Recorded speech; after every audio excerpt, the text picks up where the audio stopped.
Seja bem-vindo ao Seminário de Teologia e Vida Cristã, Palavra da Vida. Você está em mais um curso de teologia cuja proposta é fazer alargar o seu conhecimento na área teológica. Um curso descomplicado, contextualizado, provocativo, reflexivo e que faça sentido para a nossa vida cotidiana. Porque entendemos que não só a construção conceitual da teologia, respeitando as correntes da teologia construída nesses quase 2000 anos, mas isso só não é suficiente. Nós pretendemos que a partir do entendimento bíblico, dos conceitos esclarecidos, nós possamos reproduzir isso em uma espiritualidade no nosso cotidiano e nas relações. Seja bem-vindo a mais. Bom, nós vamos dar continuidade na página 125, tá? Então, página 125. Vamos lá. Ô, Glória. A Eliane apareceu ali na oração, ela foi trasladada pelo Espírito lá na casa dela, até aqui, você vê? Coisa boa, né? Chegou aí na pontinha do pé. Vamos lá, mano. 125 é a página, tá? Que eu quero ler com vocês, pra gente dar uma continuidade, né? Vocês, eu não sei a igreja de vocês, é porque tem igreja que usa o cantor cristão, outra o hino, né? É o inário, o outro lá, a harpa e tudo mais. Alguém lembra aí do hino 125 ou não? O Salmo 125, para ficar mais fácil. A gente está na página 125, o Salmo 125. Quem lembra? Muito famoso, muito conhecido. Ninguém lembra? Não lembro. Não? Os que confiam no Senhor são como o monte de Sião. São ou serão? Depende da tradução. É? Então tá bom. São ou serão como o monte de Sião, né? Que não se abala, mas permanece para sempre. Assim como os montes estão em roda de Jerusalém, assim é o Senhor no meio do seu povo. E o hino 125, alguém lembra? Não? Nem eu, então não tem problema. Vamos embora. Vamos lá, queridos. Página 125. O que a Bíblia ensina sobre a organização da igreja? Vê se vocês acham esse título que está no meio da página. Bora lá. O que a Bíblia ensina sobre a organização da igreja. Então eu vou ler aqui, tá? À medida que eu for lendo, a gente vai comentando. E à medida que eu for lendo, ou nós, né? Vocês aí com os olhos, eu aqui narrando.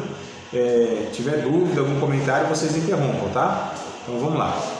A divisão e a confusão que existem no mundo religioso em nossos dias são contrárias à oração de Jesus na noite anterior à sua morte.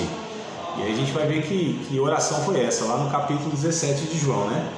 Verso 20 e 21. As referências não estão à toa aqui, tá? No livro, né? Aliás, todo livro que tem uma referência bíblica é bom que pare, né? Sei que a gente não faz isso todas as vezes, mas sendo possível, pare lá e vê, porque geralmente é a base para a afirmação, né? Que estão falando na frase. No caso aqui, é a referência da oração que Jesus fez pelos seus discípulos, chamada oração intercessória. Capítulo 17, Evangelho segundo João, verso 20 e 21. Diz assim: eu não rogo somente por estes, mas também por aqueles que pela sua palavra hão de crer em mim. Maravilha! Nessas horas acontece tudo, né? É cachorro latindo, é detetizando o bairro. Vamos lá, deixa eu voltar aqui, para sair no áudio aqui bem claro.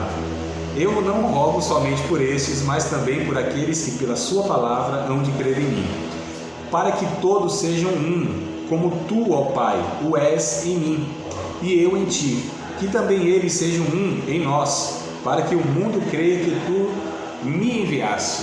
Ó, veja só a última oração de Jesus. Teve a primeira oração de Jesus que ele fez e ensinou aos seus discípulos, que é chamado Pai Nosso, né? No começo do seu ministério lá, e aqui é a última, então é muito significativo isso aqui, né? Jesus, assim, perto da morte, quis ensinar algo importantíssimo para os seus discípulos, e aí ele ensina aqui que nós devemos ser um, como ele, com o Pai, também é um. E nisso, amados, ou seja, na nossa unidade, o mundo iria conhecer que Jesus foi enviado pelo Pai, porque neste mundo de fragmentações, de divisões, nesse mundo de separações, em todos os sentidos que a palavra pode trazer, alguém vir e conseguir reunir essas pessoas, não só reuni-las, mas uni-las, porque tem pessoas que se reúnem, mas não são unidas, né? Nem toda reunião é para união. Tem muita reunião, na verdade, que é para divisão, né? Então não é só o reunir em si, tá? Tem igrejas que o povo se reúne, mas não são unidos, né? Então, nem toda reunião de família tem união ali, né? Eu sei. Então aqui, amados, uma coisa importante que a gente vai extrair aqui, tá? Sobre a questão da união.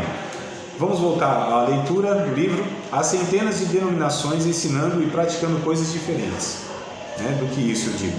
Sabemos que Deus não criou essa confusão. O modo que Ele dá na Bíblia não é difícil de entender, nem impossível de praticar. Isso aqui é um ponto também. O problema é que séculos de modificações, tradições, melhoramentos, está entre aspas aqui, né, humanos anuviaram, né? Colocaram a neblina na nossa visão da simplicidade do plano original revelado pelo Espírito Santo no Novo Testamento. Em lugar nenhum isso é mais evidente do que na diversidade dos planos de organização de igrejas. Nesse artigo, quero desafiar cada leitor a tentar deixar de lado tradições humanas e ideias pré-concebidas para ver claramente a simplicidade do padrão do Novo Testamento de organização de uma igreja. Tão certamente quanto os primitivos cristãos foram capazes de organizar-se em agrupamentos que funcionam, conhecidos como igrejas locais, né, sinceros seguidores de Jesus, podem fazer o mesmo hoje em dia. Mas como? Vamos ver. Como em todas as outras facetas da vida, precisamos pôr de lado nossas preferências, opiniões e políticas, né, para humildemente estudar e aplicar o ensino das Escrituras. Tiago capítulo 1, versículo 21 ao 25. Tiago 1, capítulo 1 de Tiago, lá para o finalzinho da Bíblia, né? Depois de Hebreus, vem o Tiago. Tiago capítulo 1, verso 21 ao 25. A referência aqui é sobre os ensinamentos da palavra de Deus, tá, amados? Tiago 1, 21 ao 25 diz assim: pelo que, rejeitando toda a imundícia e acúmulo de malícia, recebei com mansidão a palavra em voz enxertada, a qual pode salvar a vossa alma. Sede cumpridores da palavra e não somente ouvintes, enganando-vos com falsos discursos, porque se alguém é ouvinte da palavra e não cumpridor, é semelhante ao varão que contempla, né, ao espelho o seu rosto natural. Porque se contempla a si mesmo, foi-se logo se esqueceu de como era. Aquele, porém, que atenta bem para a lei perfeita da liberdade, nisso persevera, não sendo ouvinte esquecido, mas fazedor da obra, esse tal será bem-aventurado, ou seja, feliz no seu feito, né? Então, amados, primeira coisa, né, antes de qualquer explicação aqui, a palavra de Deus deve ser para nós, como a gente estava falando até antes da aula aqui começar, a palavra de Deus, ela deve nos nortear, nos orientar. A palavra de Deus é quem deve pautar as nossas conclusões a respeito de tudo na vida, né? Tudo que nós está falando aqui de aquilo que é direto mesmo, significado, né? Por exemplo, igreja. Nós não temos o direito de decidir como vai ser a igreja. A igreja não é nossa. A gente precisa tomar muito cuidado, porque muitas vezes a gente coloca nossos gostos, nossas preferências, nossas opiniões pessoais e ainda diz que é vontade de Deus, né?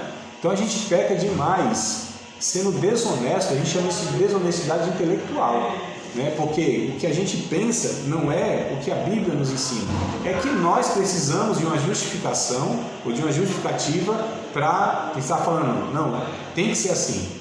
E muitas vezes esse tem que ser assim é porque é o meu gosto, é a minha preferência, são as minhas tradições religiosas, nossas opiniões pessoais.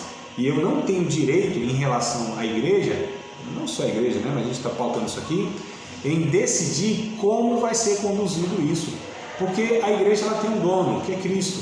Se a igreja é de Cristo, é Ele que tem o direito, não é, de falar, não, vai ser assim e vai ser assado. E Ele disse de fato como vai ser, né, em vários sentidos aqui. Então, a partir disso, a gente começa aqui, então, a pensar o modelo de organização de igrejas locais no Novo Testamento, tá? Na leitura aqui, ó, o modelo de organização de igrejas locais no Novo Testamento. Outro ponto importante aqui, não tem versículo nenhum, mas eu quero comentar, tá? Novo Testamento, amados. O modelo de igreja para nós hoje é Novo Testamento. Parâmetro que a gente pega como organização, comportamento, estrutura, proposta e missão.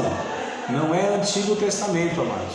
Porque muitas vezes as pessoas querem pegar o parâmetro do Antigo Testamento, eu digo no sentido do comportamento. Não é que o Antigo Testamento não vale para nós, pelo contrário, é palavra de Deus igualmente ao Novo Testamento.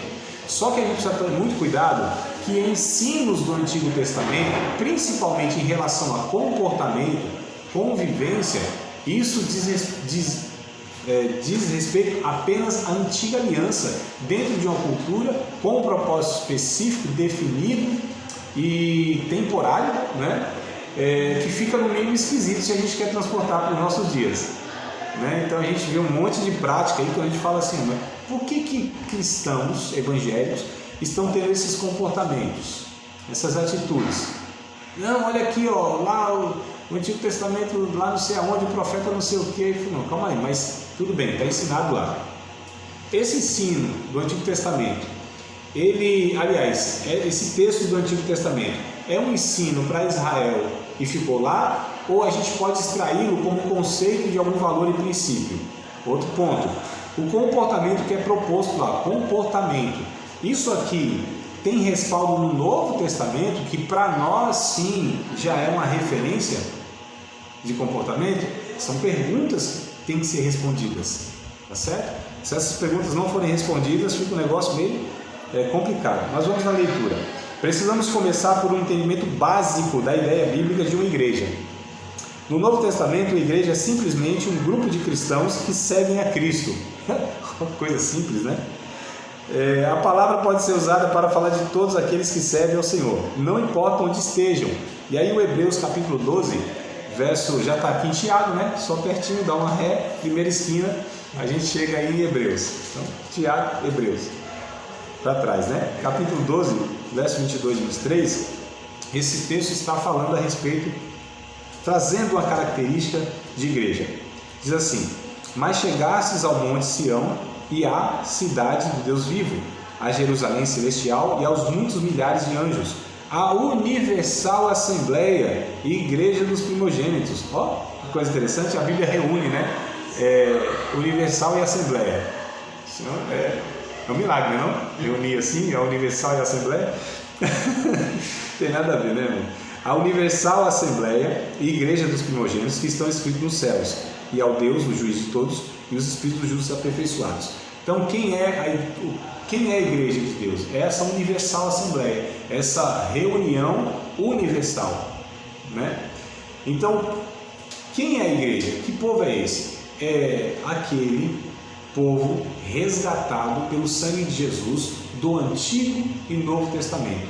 Esses dois povos, ou seja, judeus e gentios, né, outras gentes, eles foram reunidos em Cristo, formando a igreja.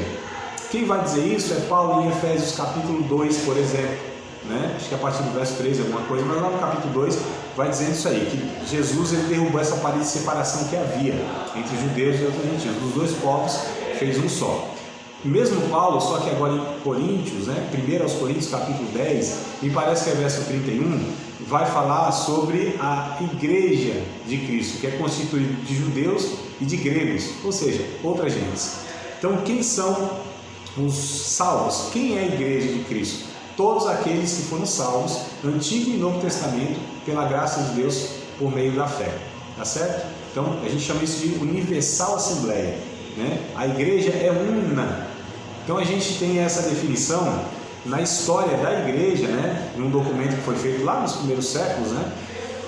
Acho que o século IV, um negócio assim, deve ser o ano 325, alguma coisa assim, nessa data aí. A definição é a seguinte: a igreja é una, santa, católica e apostólica. Essa é a definição. É una, santa, católica e apostólica. Ela é uma, não existe duas igrejas, três igrejas. Não existe. A igreja é uma só. O rebanho de Cristo é um só, né? Então, una, ela é santa, ela é separada de tudo aquilo que não honra a Deus, não glorifica a Deus. A gente vai ver o que é culto daqui a pouco. Então, una, santa, católica É porque um movimento religioso na história se apropriou dessa palavra, né, católica, a igreja católica. Mas a palavra católica quer dizer isso, universal. É isso, simplesmente. Então a igreja de Cristo é universal, em todos os lugares, né? Ela é uma só. Então Jesus não tem uma igreja no Brasil, uma igreja nos Estados Unidos, uma igreja na China, uma igreja na África, uma igreja no Alasca, não. Ele só tem uma igreja, uma só. Ah, tinha igreja no Antigo Testamento, a igreja no Novo Testamento também não, a igreja é uma só. Então ela é una, santa, católica e apostólica. Também Paulo, em Efésios capítulo 2, verso 20, diz que a igreja é fundamentada na doutrina dos profetas e dos apóstolos. Ou seja, quem rege a igreja de Cristo é aquilo que os apóstolos ensinaram no Novo Testamento. Tá certo? Jesus nos evangelhos e os apóstolos nos outros livros da Bíblia, que é o Novo Testamento. Então, só para a gente entender. Bora nós. A igreja é constituída, a gente que tem muita burocracia, né, Marcos? Tem coisas que elas até, não vou dizer que são válidas, são um mal necessário. Sabe o que é um mal necessário? Eu acho que não sei se eu falei isso na semana passada. Um mal necessário. Por exemplo, amados, um eletricista numa empresa é um mal necessário. Né? Tem alguém eletricista aqui? Oh, meu irmão, rapaz, eu não sabia. Depois eu pesquiso para a profissão para dar o exemplo. É um mal necessário. Mas vê se você não vai concordar. Quando você está trabalhando, a empresa está tendo prejuízo. Não é? O melhor é que você não trabalhe e fique na sua salinha lá sentado. Não é isso? Você é um mal necessário. Porque se você não estiver lá, quando der problema, aí fica complicado, porque eles não têm como reparar aquilo, não é? Só que eles estão te pagando você parado. Mas você parado é melhor do que se estivesse trabalhando, porque se estivesse trabalhando, a empresa está parada porque não está funcionando alguma coisa. Então é um mal, mas que é necessário, não é? Então tem burocracias que são mal necessário. As denominações, ou a igreja como a gente conhece, né, essa estrutura, ela é um mal necessário. Eu falei para vocês não sobre o que é a igreja, o que é a instituição, o que é a igreja e o que é a reino de Deus. Fiz essa? Não? Não, né? Então vamos lá. Ó. Instituição é uma coisa, igreja é outra coisa, reino de Deus é outra coisa. Estamos falando de 3 esferas distintas, que se elas forem confundidas, dá problema. Porque a instituição é o quê? Tem CNPJ, tem local fixo, não é? Tem dias para se reunir, tem lá o prédio e tudo mais, e tem uma identificação que a gente chama de denominação. Isso é instituição, amados. Na teologia a gente trata isso como organização. Então a igreja tem um aspecto da organização, mas aqui é instituição, tá certo? Só que não pode ser chamado de igreja. Ela é, mas não pode, teologicamente não. Isso aqui é um templo, é um prédio, o que você quiser denominar, mas igreja não. A Bíblia não trata a igreja como essas estruturas e essas construções. Mesmo porque a igreja de Cristo passou 300 anos sem levantar um tijolinho. 300 anos, estava tudo certo. A igreja acontecia, a igreja se dava nas reuniões, nos templos, também eram os templos que tinha lá do judaísmo que ficou, nas casas e nas praças. Então a igreja se reunia em qualquer lugar, porque a igreja não era lugar, era o ajuntamento de pessoas em torno de Cristo. Simples, 2 ou 3, Jesus disse, é a minha igreja, estou lá no meio e ali pode ser constituída uma igreja. Então vamos lá, instituição. A igreja, como nós falamos, é constituída de todos os salvos em todas as épocas. Então todos aqueles que são resgatados pelo sangue de Cristo é a igreja de Cristo. A igreja pode estar dentro dessa instituição. Nem todos que estão dentro dessa instituição são de fato igreja, são salvos. Amados, é muita inocência nossa, numa igreja de 300, 500 mil pessoas, 100% ali ser igreja, ser salvo. Tem muita gente ali que não passaram pelo novo nascimento. Tem muita gente ali que não é convertida. Tem muita gente ali que não é salva. Vamos fazer uma atualização, toda vez eu falo mais ou menos, né? Mas eu vou ver se a próxima vez que eu falar isso eu trago um negócio mais atualizado assim. Eu sempre vou assim na margem, né? mas não estou errado não, é isso aí. 50 milhões aproximadamente de evangélicos que nós temos no nosso país, 50 milhões declarados de evangélicos. Esse é o censo do IBGE, 50 milhões. Vocês acreditam de fato que esses 50 milhões são de gente salva, convertida, tiveram encontro com Cristo? Não, de jeito nenhum, né? Então tá certo. Então olha só, não é porque a pessoa está dentro de uma instituição, porque ela tem cargo lá, porque ela passou pelas águas batismais, porque muitas vezes ela tem o seu hall de membro lá, participa muitas vezes oficialmente de departamentos, às vezes é até líder, pasmem, de repente até um pastor. Não quer dizer que essas coisas acontecem, que essa pessoa é salva. Vocês acham que eu estou exagerando, mas teve um homem, pastorzão da época, parece que era um dos mais respeitados que tinha. Conhecia a Bíblia como pouquíssimos, na sua nação, falando do país, pertencia a uma igreja, pregador, ensinador que as pessoas se admiravam, professor de teologia excepcional que tinha na época. E Jesus disse: tem que nascer de novo, hein, meu filho? Não é? Nicodemos não era um mestre? Não pertencia a uma igreja, a sinagoga? Não era uma pessoa respeitada, pregadora e conhecia as escrituras? Mas não era salvo. Né? Eu estou aqui fazendo essa comparação, acho que não é um absurdo não essa comparação, né? Tudo certinho? Então só para a gente entender, instituição é uma coisa, igreja é outra. Dentro da instituição nós podemos ter uma parcela da igreja, tá certo? Então eu tenho aqui instituição. Para que serve essa instituição? Olha aqui, ó, mal necessário para viabilizar socialmente a igreja de Cristo no mundo, porque a igreja de Cristo é o corpo místico, simbólico, tá? Então, essa igreja, ela é um mal, essa instituição, melhor dizendo, é um mal necessário para viabilizar essa igreja aqui socialmente, visivelmente, na sociedade. Ela não existe com finalidade última, não existe para si. A instituição, o patrimônio e tudo isso aqui não existe com finalidade para ela mesma. A gente vai tratar isso na próxima matéria, tá? Já estou adiantando aqui. Ela existe para servir a igreja. A igreja não serve à instituição, amados. E aí, tem a igreja que eu falei aqui, e aqui tem o reino de Deus. A igreja não é o reino de Deus. A igreja, ela é a vanguarda do reino de Deus. Ela aponta para o reino de Deus. Nós trabalhamos isso em missões urbanas, na matéria que nós tivemos. A igreja, ela aponta para o reino de Deus. Ela é o sinal do reino de Deus. Então a igreja serve ao reino de Deus, não existe para si. Olha só. Então nós temos a instituição que serve à igreja, que a igreja serve ao reino de Deus, que é maior do que ela. E a igreja é maior do que a instituição. Se a gente confunde essas coisas aqui, não dá uma confusão só. É um negócio doido, né? Só para a gente entender aqui qual é a toada do negócio, tá? Vamos lá na continuação da leitura aqui, ó. Não sei se vocês estão acompanhando aí. Referência de Hebreus 12, 22, 23, né? É frequentemente usada para descrever grupos locais de discípulos que se encontram para adorarem, para edificarem uns aos outros e para proclamar o Evangelho de Jesus. Então, a igreja ela é frequentemente usada no Novo Testamento para descrever grupos locais de discípulos, tá? O culto, amados, é muito simples, biblicamente falando, no Novo Testamento, muito simples. Como e para que os irmãos se reuniam? Como? Qualquer lugar, como a gente já viu, numa praça, vou contextualizar hoje, numa cafeteria, numa pracinha ali, pode ser também dentro do templo, mas só para a gente entender. Então, eles se reuniam ali. Para que eles se reuniam? Para orar, ler a palavra e serviço mútuo. É isso aqui. Lógico. Aqui cabe, né, outras coisas, mas basicamente isso aqui. O culto dos irmãos era oração, leitura, exposição da palavra e serviço mútuo.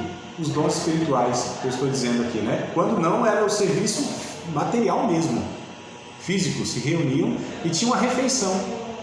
Via de regra tinha uma refeição. Quase todos os cultos eles celebravam a ceia, sabia disso, amados? Quase todos os cultos era a ceia, porque a ceia não é isso que a gente fazia hoje. A ceia das igrejas lá, das igrejas neotestamentárias, era refeição. Tinha pão, tinha vinho, e era vinho. Não era suco de uva, não. Isso é conversa de 100 anos para cá. Tá? Né? Então, conversa de 100 anos para cá. E 1900 anos a igreja usou vinho. Olha só. Então a questão é, tinha comida. Na comida, e qual era a comida principal da época? Como é até hoje, né? O pão é quase um alimento universal, né? Então tinha um pão lá. E a bebida também, quase que universal, era o vinho. E fora outras coisas, tinha várias ervas, a alimentação era diferente, né? Muito mais saudável do que a nossa de hoje, enfim. Mas a questão é, então quando eles se reuniam para adorar a Deus, comiam, celebravam a ceia, isso era comum. Não é como nós hoje fazemos de um em um mês, tem igreja que faz de um em um ano. Né? Tem uma regra para isso? Não tem uma regra. Não quer dizer também que tem que ser todo domingo, como mostra lá, por exemplo, 1 Coríntios 16, Atos também, né? Capítulo 20, se não me falha a memória, vai dizer lá que todo domingo eles se reuniam para isso. Isso não é uma regra, só mostra como eles faziam, tá? Fica a opção. Mas enfim, a questão é, se reuniam para isso. Oração, leitura bíblica e serviço mútuo. Dons espirituais e servia nas necessidades básicas também dos irmãos. Olha como hoje é bem diferente. Hoje nós temos, não é que não havia música, pelo menos não há registros, né? Nos cultos cristãos antigos, música. Paulo diz, cantem salmos, hinos, eles podiam até cantar, mas a ênfase não era essa.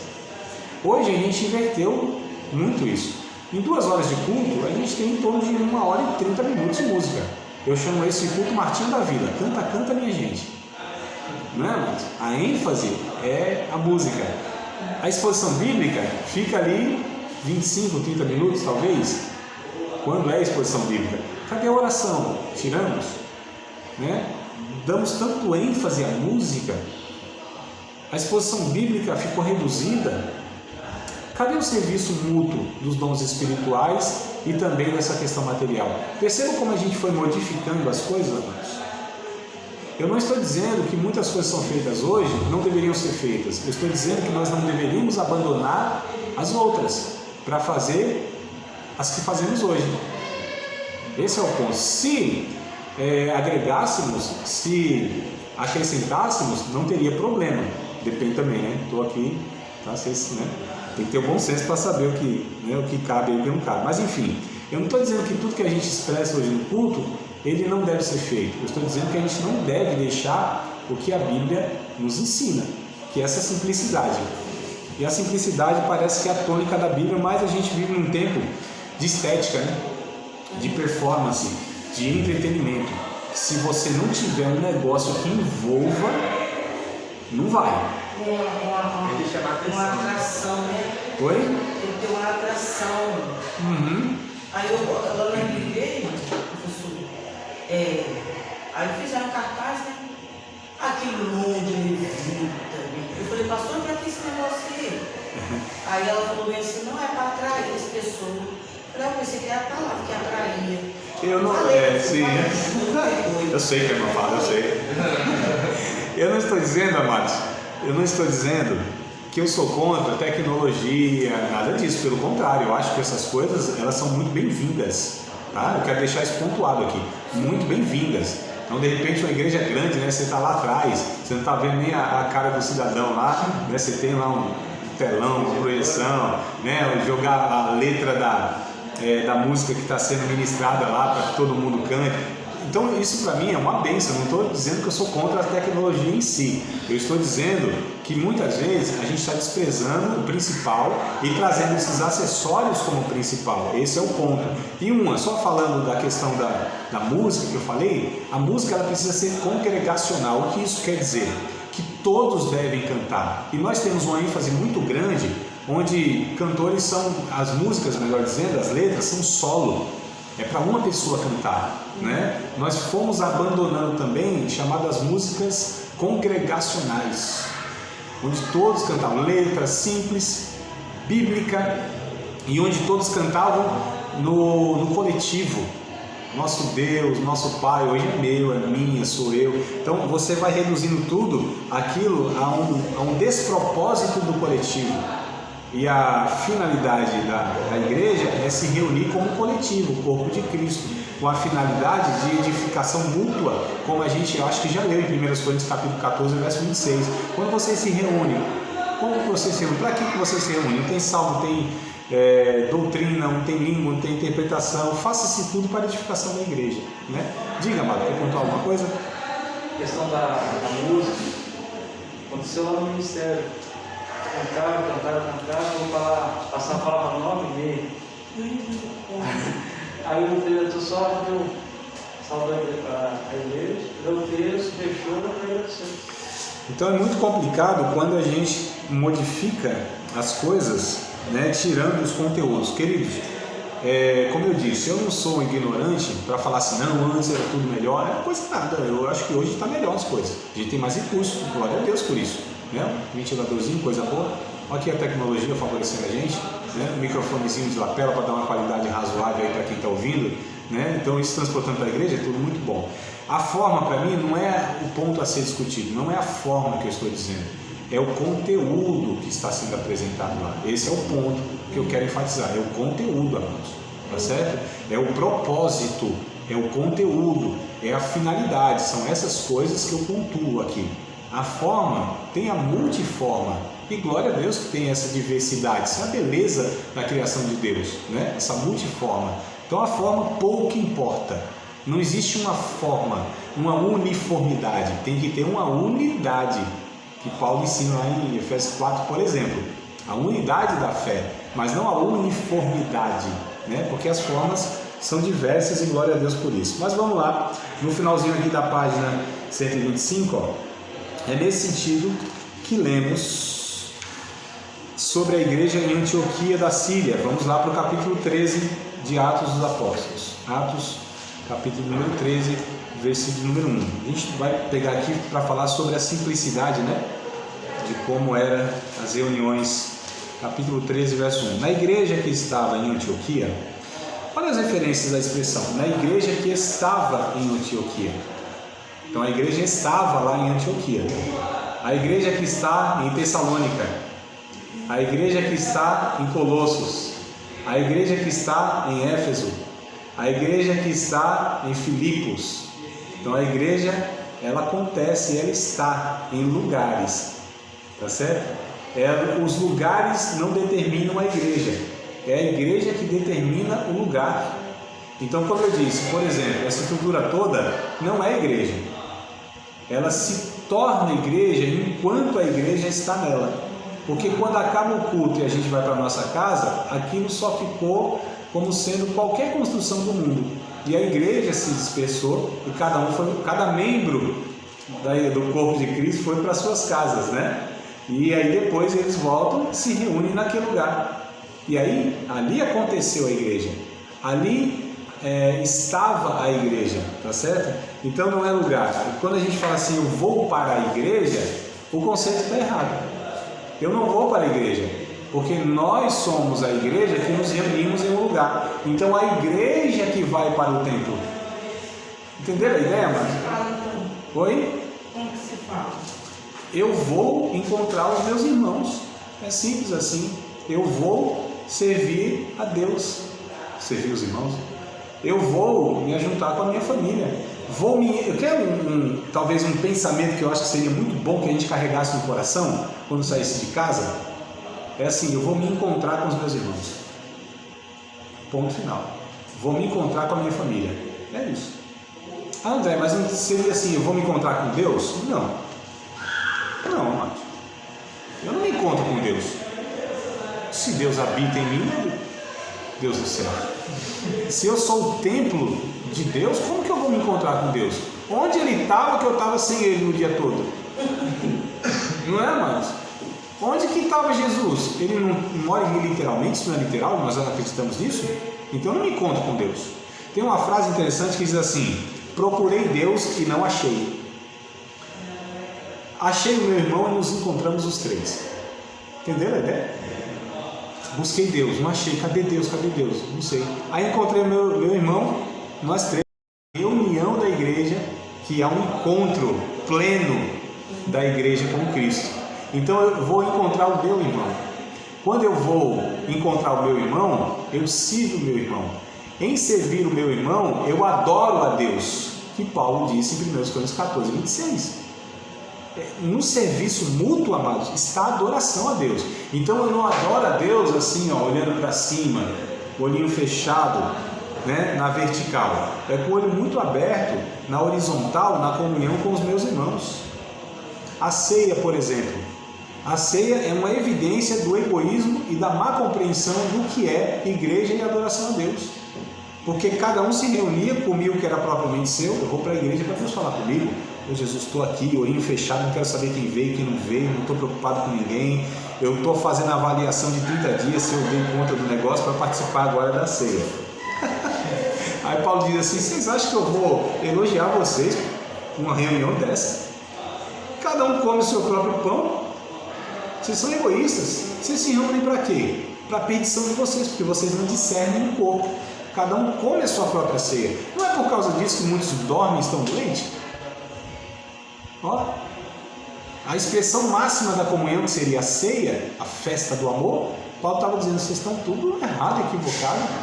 Tem que rever esse negócio aí, né? Então, a reunião, o encontro é entre nós, aqui na comunhão. Nessa comunhão, servindo uns os outros, nós estamos adorando a Deus.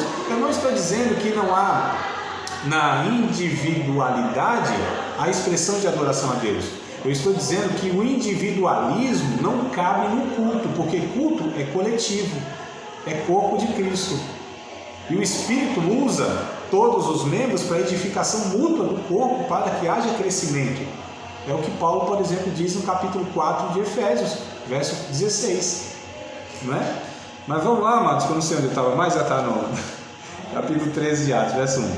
Na igreja que estava em Antioquia havia alguns profetas, doutores, a saber, Barnabé, Simeão, chamado Níger, e Lúcio, Cirineu, e Manaém, que fora criado com Herodes o tetrarca. E servindo eles ao Senhor e jejuando, disse o Espírito Santo, possivelmente através de alguém lá, tá? Uma mensagem profética. Não é que o Espírito Santo do céu veio uma voz e falou, não é isso. Usou alguém lá: apartai-me a Barnabé e Saulo para a obra que eu vos tenho chamado. Então, jejuando e orando e pondo sobre ele as mãos, os despediram. Olha que coisa simples. A igreja se reuniu, o Espírito Santo falou lá uma mensagem específica, a igreja vai, põe as mãos sobre esses dois irmãos e envia para missões. Cultuando a Deus, o Espírito Santo fala, age e a obra vai sendo feita. Sobre as igrejas de Listra, Icônio e Antioquia, da Psídia, né? Pisídia, aqui está Pisídia, aqui está um S no meio de duas vogais, é Pisídia. Atos capítulo 14, a gente estava em 13, vamos para 14, ficou fácil agora, verso 21 ao 23. A igreja aqui, ó, já está em outro lugar, né? E eu falo assim: André, mas era a mesma igreja? Assim, o mesmo pessoal, o mesmo povo? Não, não é, aqui é outro local, mas a igreja é uma só. Vocês estão entendendo a ideia que a Bíblia está passando para a gente? Não há uma igreja aqui e outra igreja lá. Ah, a igreja batista, a igreja assembleia. Não existe isso. Na ótica de Deus, eu estou dizendo. Na ótica de Deus, há a sua igreja, que está em Serra Mar, Fundão, Reis Magos. É a igreja de Cristo, é uma só, mas é a gente que foi elaborando toda essa loucura de falar a igreja tal, pior ainda, a igreja do fulano de tal. Não é assim que a gente... Não, a igreja lá do fulano de tal. A gente não usa, né, mano? Tudo isso aí. É complicado isso aí. Atos 14, 21 e 23 diz assim: e tendo anunciado o evangelho naquela cidade, feito muitos discípulos, voltaram para Listra, Icônio e Antioquia, confirmando o ânimo dos discípulos e exortando a permanecer na fé, pois que por muitas tribulações não importa entrar no reino de Deus. Havendo-lhe por comum consentimento eleito anciãos em cada igreja, eleito ancião em cada igreja, orando com jejuns e encomendaram ao Senhor em que haviam crido. Olha que coisa interessante, amados. Eleito anciãos. Aula passada nós falamos: pastor, presbítero, bispo e ancião. Está vendo como os textos aqui vão nos mostrando? Essas questões de terminologias, elas não vão diferenciando quem é um do outro. Não, amados, são pastores, presbíteros, ancião e bispo, refere-se à mesma pessoa, tá? Sobre a igreja em Éfeso, Atos 20, 17, nós lemos já. A igreja em Corinto, a gente vê lá, como eu falei, a igreja nas regiões da Galácia, a igreja de Tessalônica. Neste ambiente de igrejas locais que encontramos homens escolhidos para supervisionar e guiar. Então, muito simples, estrutura de igreja. Pessoas se reúnem naquele lugar com essa finalidade que eu falei, né? Orar, ler as escrituras ou ouvir as escrituras, servir os irmãos, e tinha lá líderes que eram chamados de anciãos. ou presbítero, ou bispo, ou pastores. E o que eles faziam? Guiavam esses irmãos, orientavam esses irmãos, fortalecia a fé desses irmãos, né? Abençoava, servia esses irmãos. E era essa comunidade muito informal, por assim dizer. Não tinha lá o fulano que tinha que ter a carteirinha da lista, o carimbo lá do ano todo de frequência para ser considerado membro daquela igreja. Como eu disse, eu não estou dizendo que essas coisas elas são mal em si. Às vezes é um mal necessário para um certo tipo de organização. Eu estou dizendo que essas coisas não podem estar como doutrina ou determinante para a gente falar isso aqui é irmão, isso aqui é salvo, isso aqui... Não, amados. Tá? Então, vamos lá. Estou falando ainda dessa questão mais organismo, né? Embora tenha a questão da organização que a gente chega lá um dia. Os sistemas comuns aqui na leitura, ó, de superestruturas de denominações, de ligas internacionais de igrejas, de hierarquias que ligam e até governam milhares de igrejas locais, são invenções dos homens. Não há modelo bíblico de tais arranjos. No Novo Testamento, os cristãos serviam junto em congregações locais. Eles eram gratos pelos seus irmãos em outros lugares, mas não tentavam criar algum laço de organização onde cristãos de um lugar pudessem dirigir ou governar o trabalho de discípulos de outro lugar. Veremos este modelo mais claramente quando considerarmos o ensinamento específico, né, sobre organização de uma igreja local. Então olha que coisa interessante, vou dar um exemplo de 2 Coríntios capítulo 8 e capítulo 9, que são dois textos que a gente toma referência para a contribuição da igreja. Mas o que houve ali? O que a gente percebe ali? Que foi pedido uma oferta para ajudar os irmãos lá em Jerusalém, né? Agora os irmãos da Macedônia nunca tinham ouvido falar, não conheciam pessoalmente esses irmãos. Mas e aí? São os nossos irmãos? São. Então bora recolher esse negócio aqui, vamos enviar para esses irmãos, vamos orar por eles então. Ah não, a igreja de Jerusalém é uma coisa, né?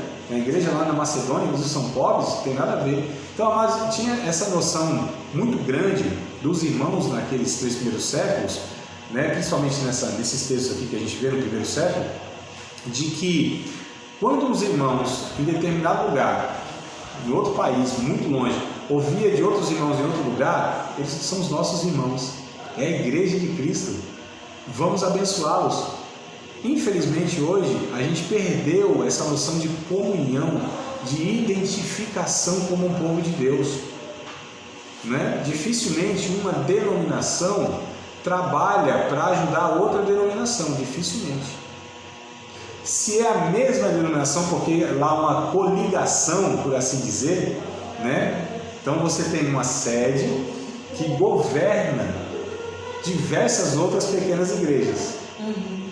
Olha só, que manda e desmanda, determina mesmo. As filiais. Filiais, matriz e filiais, né? Olha que ideia complicada, ideia Mas só empresarial. que as filiais têm que mandar dízimo para a sede. Então a gente vê uma proposta ainda mais corrupta ou corrompida, né? De mais sugar, né? Então é opressão demoníaca, por assim dizer, mas do pecado humano, né?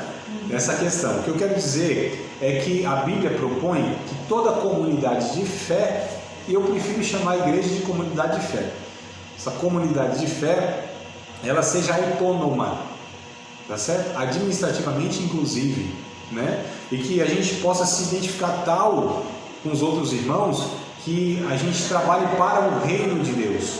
Então, olha como nós fomos perdendo a noção do reino de Deus, porque nós achamos que o reino de Deus é a igreja, mas confundimos a igreja com a instituição. Então, se a minha instituição é o reino de Deus, é a igreja, eu trabalho para ela.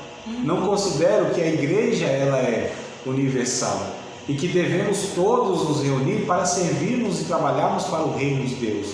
Vocês percebem que a compreensão foi se desfazendo e isso reflete em um comportamento, em uma postura e uma identidade que descaracteriza o reino de Deus e os discípulos de Cristo, porque Jesus disse: nisto conhecerão que vocês são meus discípulos, se vos amardes uns aos outros. Então, como que as pessoas... Amados, é um negócio assim. O que Tomé pediu para ver em Jesus é o que o mundo pede para ver em nós, para crer em Jesus ressurreto. Como assim? O que o mundo pede para ver? O que o mundo precisa ver? O que o mundo quer ver em nós para saber que Jesus de fato é ressuscitado? Mostra as marcas, eu quero ver a marca. Qual é o sinal que vocês têm aí que Jesus ressuscitou? Judas não pediu isso? Então, o mundo pede. Qual é o maior sinal que nós poderíamos dar para o mundo?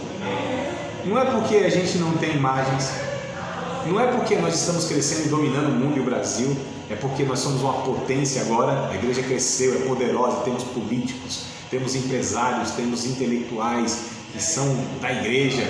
Não, amados. É justamente isso, o amor mostrado na unidade.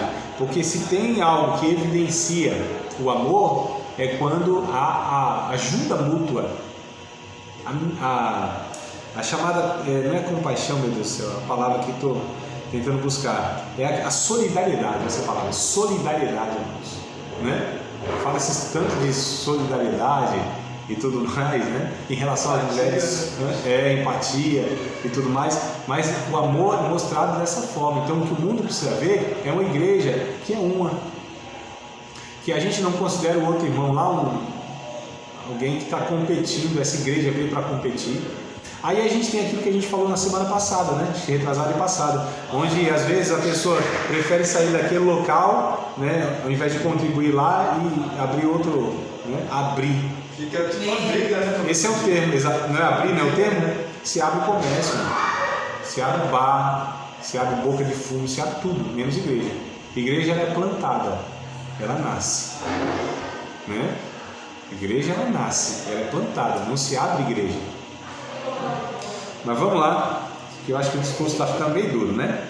Conforme espalharam pelo mundo, aqui na leitura, ó, partindo de Jerusalém, cada cristão levou o evangelho a outras pessoas. A semente, né, a palavra, foi plantada, produziu fruto. Esses novos discípulos começaram a adorar e trabalhar juntos no serviço de Deus. Em cada cidade onde homens e mulheres obedeciam o evangelho, as igrejas eram formadas. As igrejas se reuniam regularmente para participar da ceia do Senhor, né? Nós não falamos Santa Ceia, tá? É uma redundância. Tá bom, amados? Não falamos Santa Ceia, é ceia do Senhor. A ceia já é santa por ser do Senhor. É uma redundância, tá bom? É como falar só para cima, desce para baixo, nascer do ventre materno. Isso é redundância, né? É uma repetição desnecessária. Então é ceia do Senhor.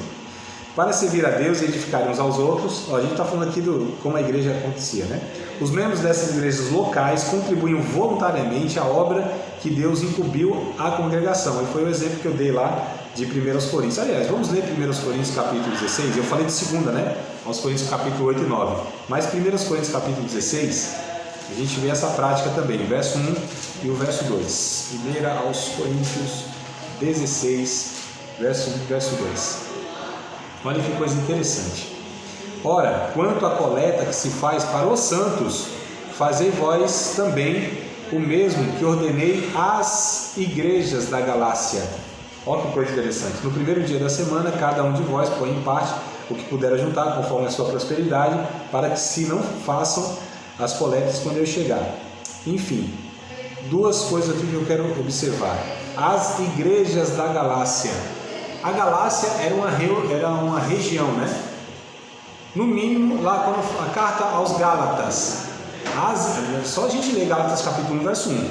As igrejas da Galácia, Listra, Icônio, Derbe e esqueci. Eram 4 cidades no mínimo. Então a Galácia, a região da Galácia, tinha no mínimo 4 cidades. Agora não vou a memória. Listra, Icônio,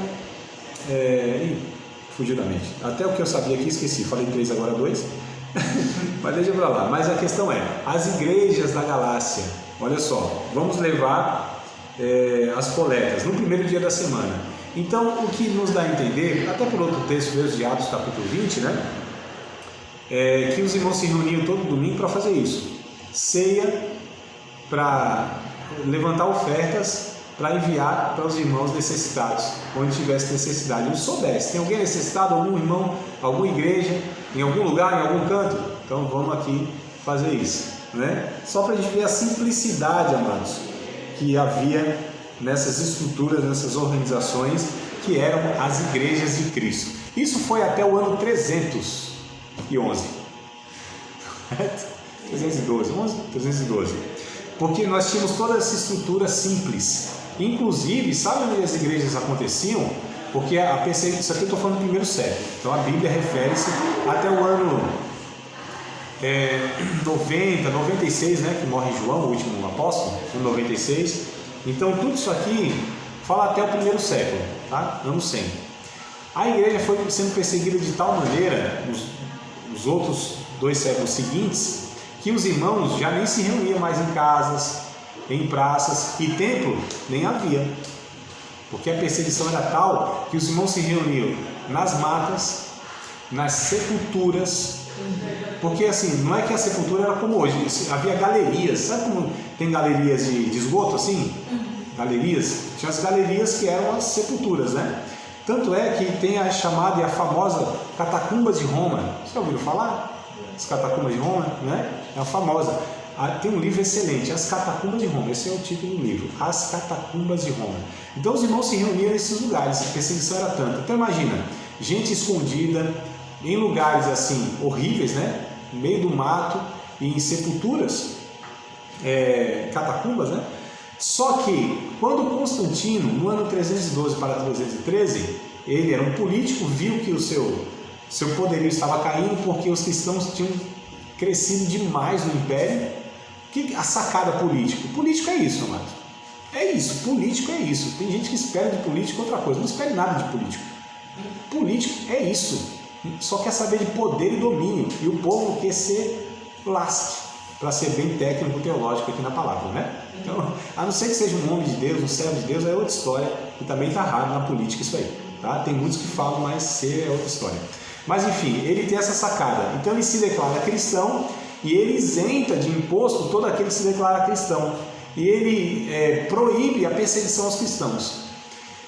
Aqueles presbíteros simples, pastores, aqueles homens de Deus, passaram da pobreza, do anonimato e da perseguição, da noite para o dia, literalmente, a serem assalariados pelo império e a terem construções para eles. Olha só o que virou então. Esses homens simples, muitos se corromperam. Agora, muita gente que não era nem convertido, o próprio Constantino nunca foi convertido, mas se declarava cristão, né? Enfim, tem uma história fantasiosa lá. Mas a questão é, então a igreja, ela do dia para a noite assim teve essa transformação brutal na sua organização. Então imagina, prédios suntuosos, né? Prédios, quando eu digo as construções mesmo, né? Essas igrejas que a gente vê hoje assim, que falam coisa linda, né? E são lindas mesmo, né? Arquitetonicamente falando. E aí foi se associando então igreja a isso aí. Esses líderes simples passaram, alguns deles, a estar se vislumbrando com aquilo tudo e achando então que agora ser cristão era status social. Olha só, amados, né? E aí a gente carregou lá de Constantino muitas estruturas que nós temos hoje. Muitas estruturas, era muito simples. Como eu digo, né, repito, não é que tudo que temos hoje é ruim em si mesmo, mas olha que parece que a gente herdou e reproduz muito mais aquilo que é prejuízo para o Evangelho do que a gente aproveita esses benefícios para o Evangelho, né? Enfim, só uma observação aqui de todo o contexto. A supervisão da igreja local, como era? Na leitura aqui da página 126. Quando estas congregações se formaram, eram grupos de recém-convertidos que tinham que crescer, né? Quando amadureciam, desenvolviam-se homens que satisfaziam as qualificações exigidas por Deus para promover supervisão a essas congregações. A gente vai ver aqui, amados, como eu disse no começo da aula, a gente não tem direito de estabelecer os critérios para nada na igreja. É Deus que tem, né? E uma das coisas que a gente muitas vezes peca é como se decide um líder na igreja. No Brasil, precisa de uma coisa só. Se a gente boa é carismático, parece que já tem meio caminho andado.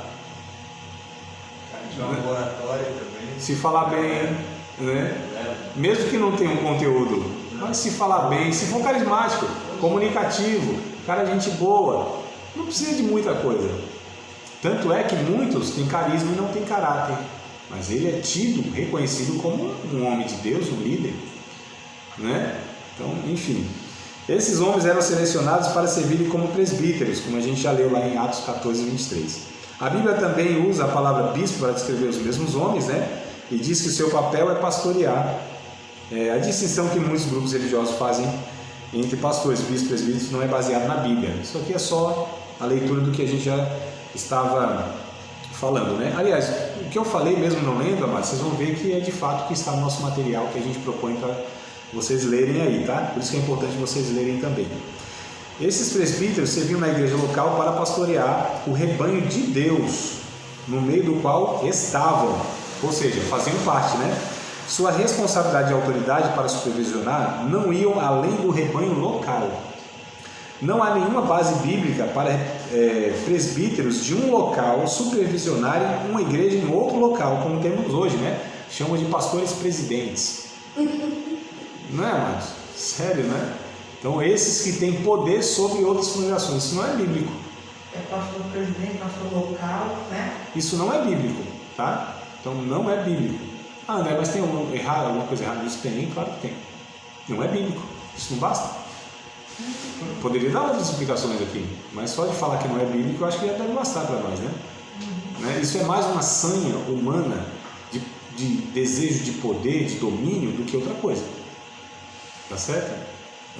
Na prática a gente sabe muito bem dessas questões. Então vamos lá. É também interessante e importante observar que as passagens que falam de bispo, presbítero, pastores nunca falam de apenas um servindo numa congregação, como nós falamos, né? O modelo do Novo Testamento é ter uma pluralidade de bispos numa igreja local. Lembra que eu li para vocês Filipenses 1:1? A referência aqui. Deus não autorizou nenhum homem a supervisionar sozinho uma igreja. Então essa ideia de um pastor que ele determina, dá todas as diretrizes, ele manda, desmanda e decide, isso também não é bíblico. Tá certo? Olha aqui dois quadrinhos aqui para a gente entender. Ó. Agora na filmagem não vai aparecer, talvez eu poste lá depois. O plano de Deus de organização da igreja. É o primeiro quadro aqui, ó. Tá vendo? Ó? Jesus Cristo, é ele que está acima, né? E aí, ó, Jesus sobre as igrejas locais, cada um sob a sua supervisão, seus próprios presbíteros. Ou seja, cada igreja é autônoma, né? Que haja um líder lá, elegido pela congregação, supervisionado pela congregação. Então, onde está a autoridade daquela igreja? No líder? Não, é na congregação, é na comunidade, né? Então, líder que não é questionado, que não é fiscalizado, que não é supervisionado pela igreja, não se permite isso, mas são pessoas blindadas, não acessíveis, e usa da sua autoridade administrativa para tolher a fala de muitos. Tem um negócio muito estranho nisso aí. Organização humana comum de igreja: presidente, papa ou convenção, né? Aí você tem os bispos, regiões, dioceses, a gente chama de campo, de setor, de que mais aqui tem? Esse negócio, né? O campo tal, o setor tal. Aí você vem as igrejas locais governadas por evangelistas, né? Porque ele colocou no geral aqui em padres, né? Porque ele fala da estrutura católica que não é muito diferente da nossa, mas a igreja católica na sua estrutura é muito semelhante à nossa, porque nós aprendemos do catolicismo do Constantino lá em 312, né? É bem engraçado porque assim, a gente acha que é melhor, né? Ah não, a gente não tem novena, mas tem campanha. A gente não tem um papa, mas tem alguns figurões aí que a gente, né? A gente não tem a penitência lá, mas tem o jejum, que é o sacrifício, outras coisas. Eu não estou falando da prática em si, eu estou falando daquilo que é ensinado a respeito da prática, né? Ah, a gente não tem negócio de subir escadaria, promessa, mas tem voto, né? Repito, exato, sempre financeiro, né? Estranho pra caramba isso. Eu não estou falando da questão em si, eu estou falando do que está atrás de tudo isso, tá? Quero que os irmãos compreendam bem isso aqui, tá bom? Então vamos lá, qualificações de presbíteros, pastores e bispos.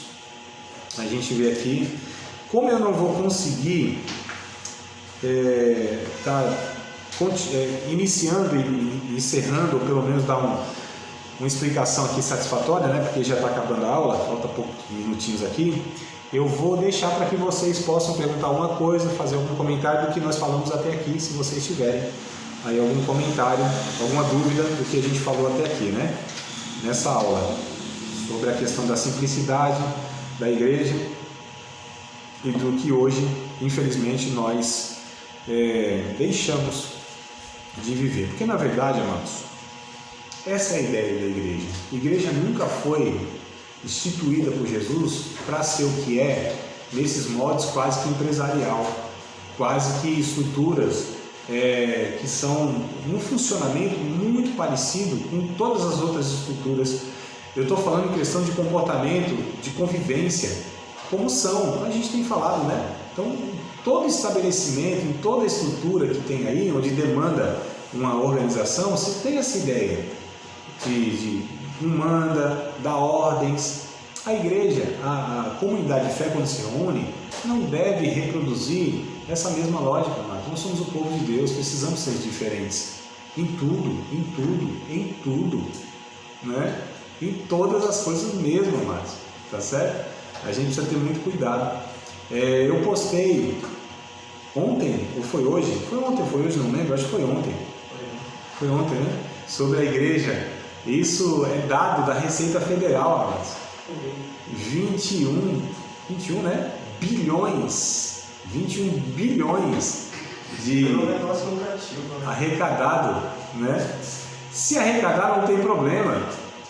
O problema é não distribuir. O problema é não reverter isso para vidas e para o reino de Deus, né? Esse é o problema. E a questão é assim, amados, ó. A questão isso é contabilizado. E tantas outras aí que não tem um caixa, não tem um conselho fiscal, não tem nada, né? O pastor controla tudo. Isso é um erro ético muito grande. O pastor não deve se envolver, líder não deve se envolver, né, com questões financeiras, caixa e tudo mais. Nós fizemos um levantamento lá, colocando tudo em ata, registrado, ventilador, cadeira, tudo foi a igreja que comprou. Porque nós que compramos, entendeu? Porque tem essas graças aí, que quando nós falamos, eu não quero ficar aqui mais, aí o posto do caminhão leva tudo. Sim, senhor. Ô, louco. Sim, senhor. Não. Sim. Nada. Não, senhora. Aí quando eu estava reunindo ali na rua, eu só simplesmente falei assim que não queria mais se reunir ali e ver que o caminhão levou tudo. Isso é um absurdo, né? É um cúmulo, né? Aí, depois que o pessoal aprendeu, aí é tudo registrado. Agora, se ele quiser ir, vai sozinho, ele não leva mais nada. Ele só leva o corpo e a Bíblia dele agora. Ai, meu Deus do céu. A gente ri para não chorar. Mas vocês percebem, amados, como que muitas vezes é construído, é concebido, né, uma ideia de que ali é uma igreja de Cristo. Meu Deus do céu. Por isso que tem muita gente que é desigrejada, que não vai mais à igreja por causa disso aí. Isso. Não quer mais reunir por causa É claro que é uma decisão errada, né? Porque aí você não pode pegar isso como também assim, falar não quero mais, né? Porque essa é a questão, né? Nós precisamos encontrar uma comunidade de fé que seja de fato madura, que evidencie, né, as virtudes de Cristo. E tem, amados, tem. Aliás, a minha sugestão sempre para uma pessoa que está num lugar desse, se ela tem estrutura, fique lá para você influenciar, se é possível, né? Fique lá e mostre o que é de fato ser igreja. Eu sei que muitas vezes não político honesto no meio de um monte de corrupto.